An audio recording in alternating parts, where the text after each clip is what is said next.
بسم اللہ الرحمن الرحیم۔ السلام علیکم ناظرین، ہر انسان آج کل دنیاوی حوالے سے مختلف پریشانیوں کا شکار ہے۔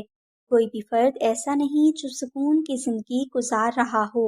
معاشی حالات، ذمہ داریوں کو صحیح سے پورا نہ کر پانا، بے روزگاری اور بہت سے وسائل کی کمی کی وجہ سے لوگ بہت زیادہ پریشان ہیں، اور اسی پریشانی کے سبب انسان ذہنی بیماریوں میں بھی مبتلا ہو رہا ہے۔ ایسی سچویشن میں انسان کو ہر پریشانی کے حل کے لیے کسی نہ کسی روحانی عمل کی ضرورت ہوتی ہے، جس کو کرنے سے اسے اپنے ہر مسئلے کا غیبی حل میسر ہو جائے۔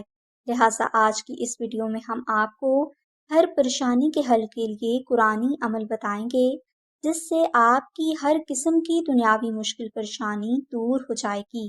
لہٰذا اگر کوئی بھائی یا بہن ایسے حالات کا شکار ہیں جس میں آئے دن وہ کسی نہ کسی پریشانی میں مبتلا رہتے ہیں اور اس وجہ سے ان کی صحت پر بھی برا اثر پڑ رہا ہے، تو آپ تمام دنیاوی مشکلوں سے نجات اور ہر قسم کے مسئلے کے حل کے لیے چاند کی پہلی جمعرات کو عشاء کی نماز کے بعد 2 نفل نماز ہدیہ محمد آل محمد اس طرح ادا کریں کہ ان دونوں نوافل میں آپ الحمد شریف کے بعد 14 بار سورہ اخلاص کی تلاوت کریں۔